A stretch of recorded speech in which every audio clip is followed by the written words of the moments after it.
그 발 앞에 입 맞추며 눈물로 회개합니다. 나는 예수님의 은혜로 구원받았으니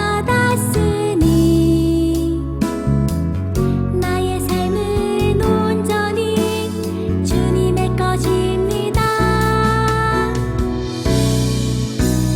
나의 전부를 들여 주 영광 위에 살아가리. 믿음으로 구원받은 내 영혼 평안합니다.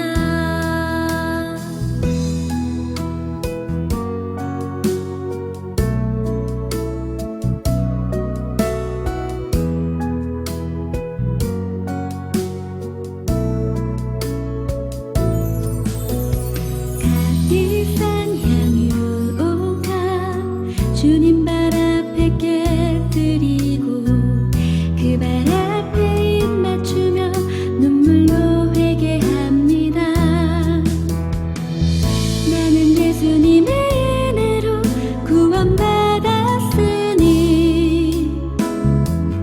나의 삶은 온전히 주님의 것입니다. 나의 전부를 들여 주 영광 위에 살아가리. 믿음으로 구원받은 내 영혼 평안합니다. 믿음으로 구원받은 내 영혼 평안합니다. 샬롬 어린이 여러분, 한 주 동안 잘 지냈나요? 2023년도 아동편은 제자 플랫폼 실제편이에요. 복음의 사람 예배자로 살게 하소서. 우리 아이들은 하나님의 사람이며 세상의 빛이라는 정체성을 가지고 살아가길 바래요. 그래서 영어로 God is people light world라 그래요. 이 단어는 예수님이 보여주신 하나님 나라에 대해서 배우고 있어요. 오늘은 영원한 생명이 있는 나라라는 제목으로 우리가 마지막 주, 2월 마지막 주 사순절 첫째 주, 오늘 말씀은 요한복음 11장 17절에서 44절 말씀이에요.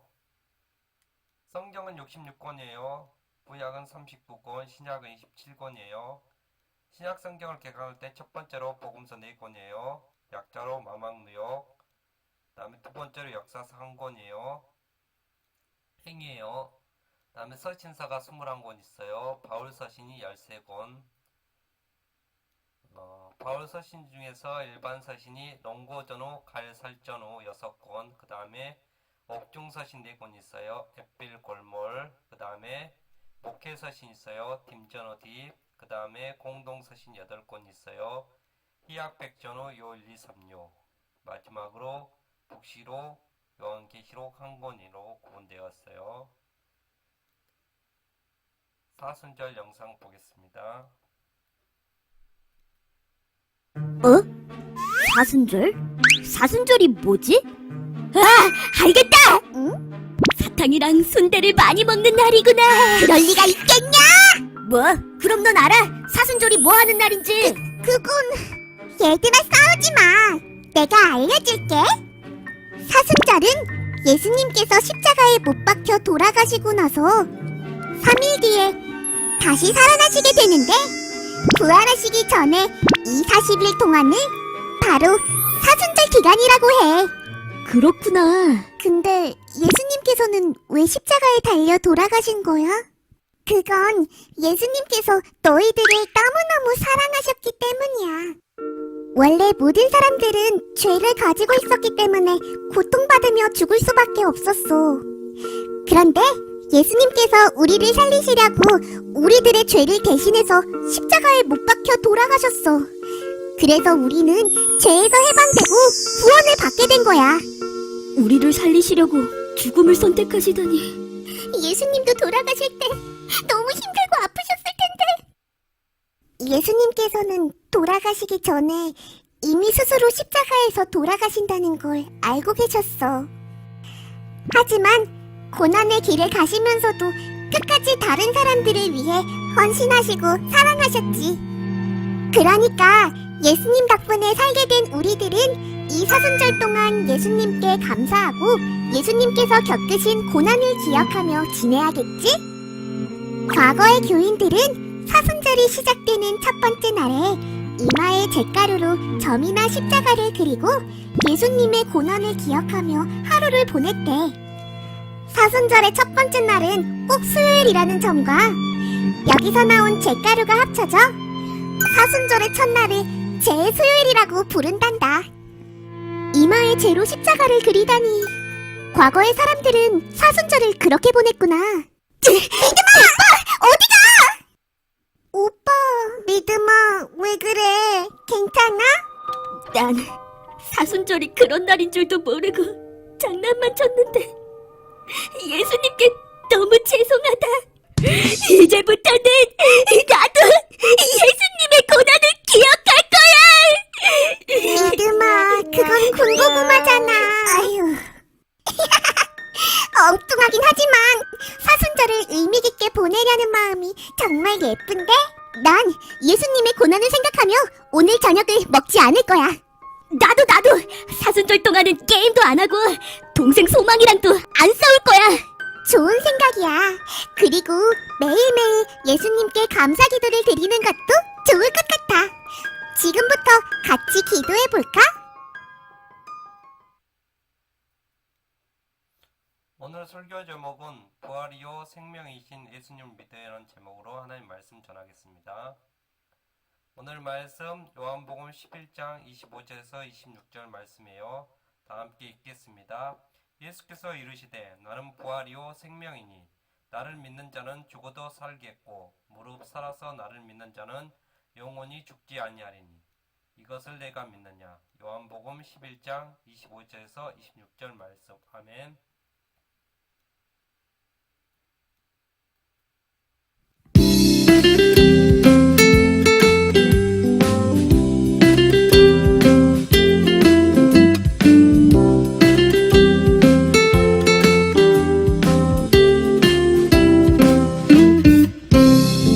나는 부활이요 생명이니 나를 믿는 자는 죽어도 살겠고 무릇 살아서 나를 믿는 자는 영원히 죽지 아니하리니. 나는 부활이요 생명이니 나를 믿는 자는 죽어도 살겠고 무릇 살아서 나를 믿는 자는 영원히 죽지 아니하리니. 예수께서 가라사대 나는 부활이요 생명이니 나를 믿는 자는 죽어도 살겠고 무릇 살아서 나를 믿는 자는 영원히 죽지 아니하리니 이것을 내가 믿느냐. 가로되 주여 그러하외다. 주는 그리스도시요 세상에 오시는 하나님의 아들이신 줄 내가 믿나이다. 요한복음 11장 25절에서 27절 말씀. 아멘. 나는 부활이요 생명이니 나를 믿는 자는 죽어도 살겠고 무릇 살아서 나를 믿는 자는 영원히 죽지 아니하리니. 요한복음 11장 25절 말씀.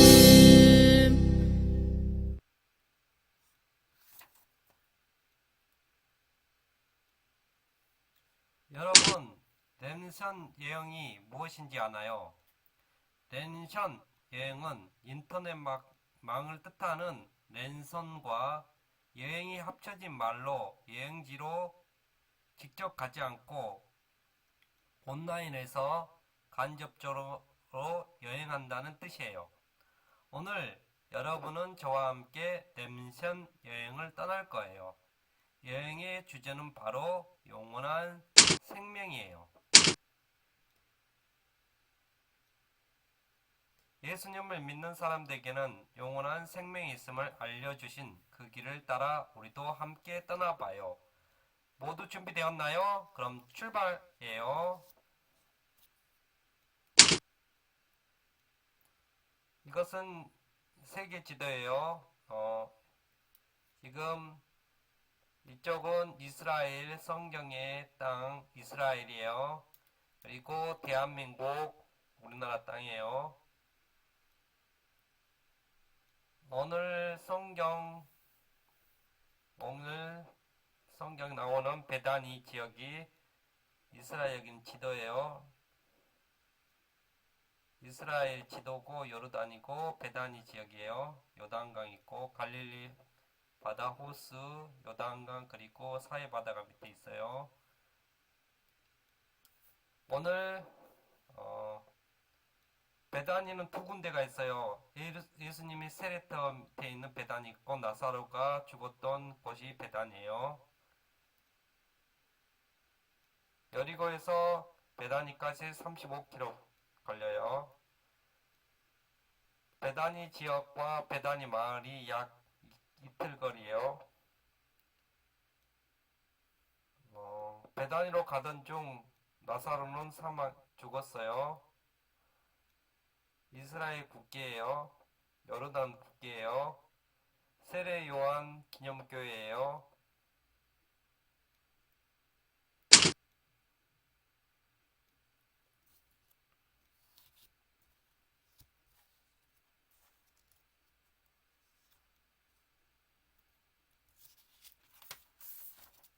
연신 여행 첫 번째 장소는 요단강 건너편입니다. 예수님은 예루살렘에서 유대인들에게 이스라엘 백성들에게 돌에 맞아 죽을 뻔한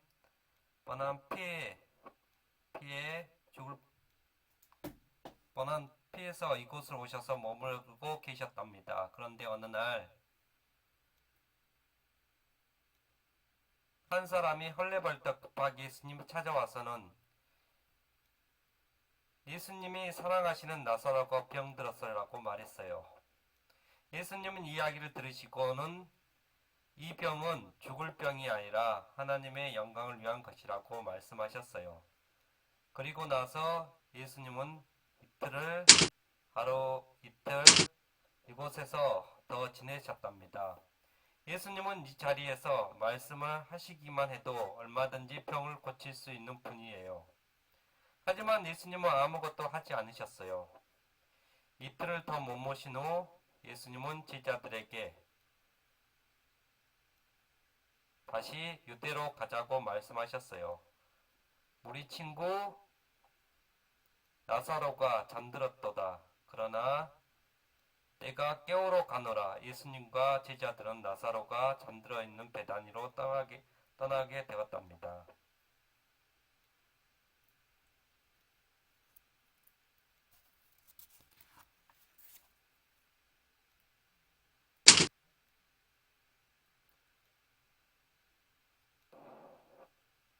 랜선 여행 두 번째 장소는 베다니 마을입니다. 이 마을은 나사로의 가족이 살던 곳이었어요. 이 마을 입구에서 예수님은 먼저 마르다와 만나셨어요. 마르다는 예수님이 오셨다는 소식을 듣고 한 걸음에 달려 예수님께로 갔지요. 마르다는 예수님이 만나자마자 예수님이 여기 계셨더라면 나사로 오빠는 죽지 않았을 거라고 말했어요. 마르다는 예수님이 기적을 행할 능력이 있는 분이라는 것을 알았거든요. 하지만 죽은 사람을 살리실 수 있는 분이라는 것을 알지 못했어요. 예수님은 마르다에게 나사로가 다시 살아날 거라고 말씀하셨어요. 예수님은 말씀을 제대로 이해하지 못한 마르다는 마지막 날에는 모두가 다시 살아날 것이라는 부활의 이야기를 떠올리며 나사로가 마지막 날에 살아날 것을 안다고 고백했지요. 예수님은 마르다의 생각을 아시고 다시 물었어요.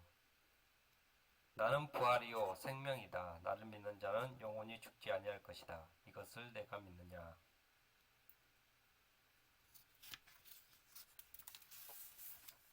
예수님은 마르다에게 예수님이 영원한 생명이 주실 수 있는 분임을 알려주셨어요. 그리고 그것을 믿기를 바라셨어요. 마리아는 예수님이 자신을 찾으신다는 이야기를 듣자마자 예수님을 만나러 달려왔어요.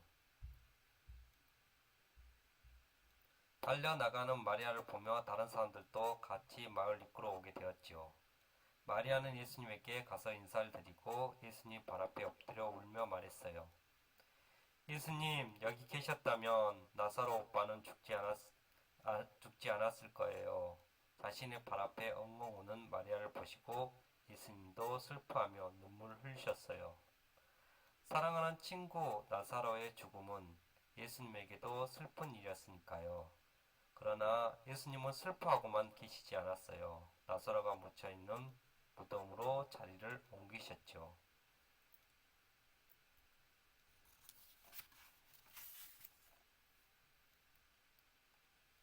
이곳은 랜선 여행 마지막 장소인 나사로의 돌무덤이에요. 이곳은 예수님이 나사로를 다시 살리시며 예수님을 믿는 사람에게는 영원한 생명이 있다는 것을 보여주신 장소로 유명해요. 나사로를 살리신 것과 영원한 생명은 무슨 관련이 있을까요? 이어지는 이야기를 잘 들어보세요. 나사로가 묻힌 돌무덤으로 가신 예수님이 무덤의 입구를 막고 있던 돌을 치우라고 말씀하시자 마르다는 예수님을 말리며 말했어요. 예수님, 나사로 오빠가 죽은 지 사흘이나 지나서 냄새가 심합니다. 하지만 예수님은 마르다를 향해 다시 말씀하셨어요. 내 말이 내가 믿으면 하나님의 영광을 보리라 하지 아니하였느냐.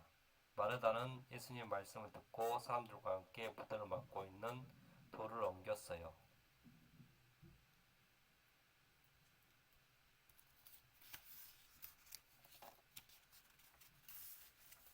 예수님은 눈을 들어 하늘을 보시고 하나님께 기도를 드렸었어요. 그리고 큰 소리로 말씀하셨어요. 나사로야, 나오라! 무덤 앞에 서 있던 모든 사람들은 깜짝 놀랐어요. 죽었던 나사로가 정말로 걸어 나왔거든요. 나사로가 죽은 지 사흘이나 지났는데 사람들은 나사로가 다시 살아날 수 있을 거라고 예상할 수 있었을까요? 전혀 예상할 수 없었어요. 나사로의 죽음은 희망이 없는 완전한 죽음이었으니까요. 완전한 죽음의 상태에서 생명으로 옮길 수 있는 분은 오직 예수님뿐이에요. 예수님은 나사로의 부활을 통해 죽음의 세력은 얼씬도 할 수 없는 영원한 생명이 있는 하나님 나라를 보여주셨어요.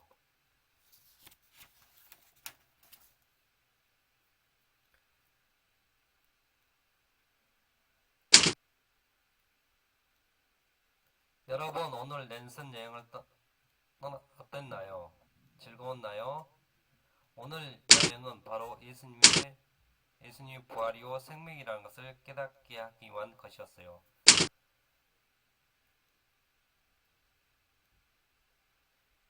오늘 여행은 바로 예수님이 부활이요 생명이라는 것을 깨닫기 위한 것이었어요. 마르다와 마리아는 가족은 이런 슬픔을 겪었고 나사로는 죽음이라는 기쁜 절망을 경험했지만 예수님이 나사로를 살려주셨어요. 기쁜 절망으로부터 그를 구원해 주시고 가족은 이런 큰 슬픔으로부터 마르다와 마리아는 건져내 주셨어요. 이 이야기는 이것으로 끝이 아니에요. 예수님은 지금 여기에 있는 여러분에게도 우리 어린이들에게도 영원한 생명에 대한 소망을 갖도록 해주셨어요. 예수님은 단순히 나사로 한 명만 살려주신 것이 아니에요.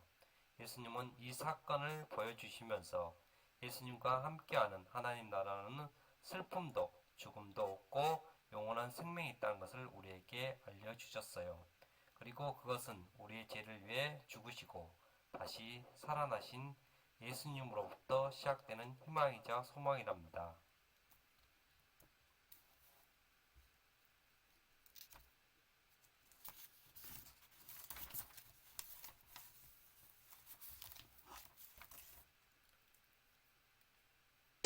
사랑하는 어린이 여러분, 오늘은 사순절 첫째 주일이에요.